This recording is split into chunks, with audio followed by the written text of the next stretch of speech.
Penalties. Name of the game today.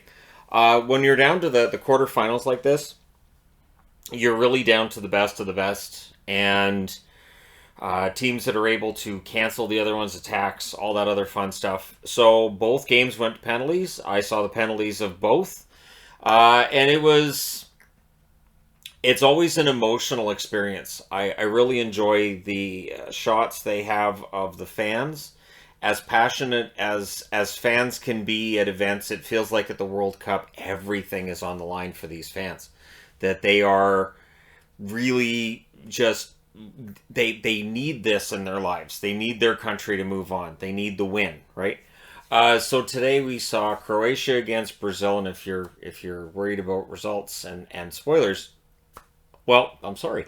But yeah, you can turn this off and come back to it later.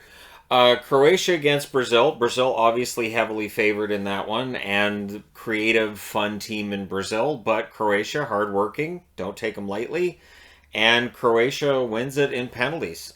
For Brazil, a team that I was taking to win it, they end up being out in the quarterfinals. I do like unpredictability though, so for Croatia, we'll see how they do in the semifinals, and then it was a matter of would they face Holland or would they face Argentina. Argentina had a lead.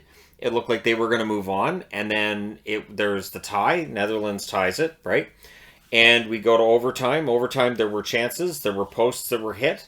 But in the end, we end up going to penalties, and in penalties, that goes to Argentina. And of course, there was some drama at the end of that as well.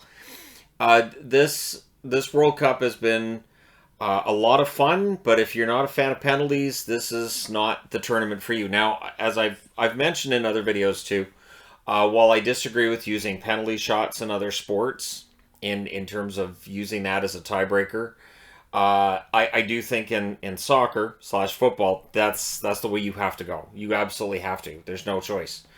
These games could go on forever otherwise.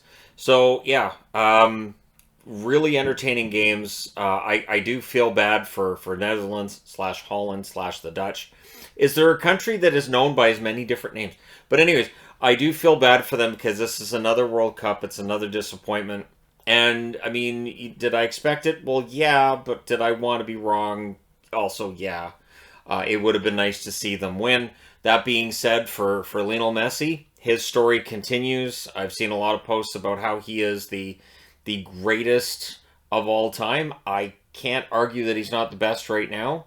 The argument of who the best of all time is, of course, an argument that goes across all sports, and there will always be the debates about who's the best, who isn't the best, and who should get that spot as the best of all time, right? So yeah, I was highly entertained by both games today, and both of them ended up going to penalty kicks. I would not be surprised to see the other two quarterfinals go that way as well. And if everything goes that way and we don't see an actual, standard play on the pitch decide a game, if they're all decided in penalties, we could have another conversation about that at another time. But for now, we're now down to 6 countries left in this thing. And let me know what you guys think in the comment section below. How do you feel about today's results? How surprised were you by today's results? And where do you think Argentina could have won it sooner? Could they have been a little tighter defensively late? I would think that's probably true. But either way, I think these countries are just really evenly matched. It is hard to pick a winner. And for me, there was no money on it anyways. So it doesn't matter. I don't bet. But let me know your thoughts in the comment section below. As always, how surprised you are or you aren't with these results. Don't forget to hit like and subscribe if you're browsing your way through. You just happened upon this video. And hey, thank you guys so much for all your support. I will talk to you again soon.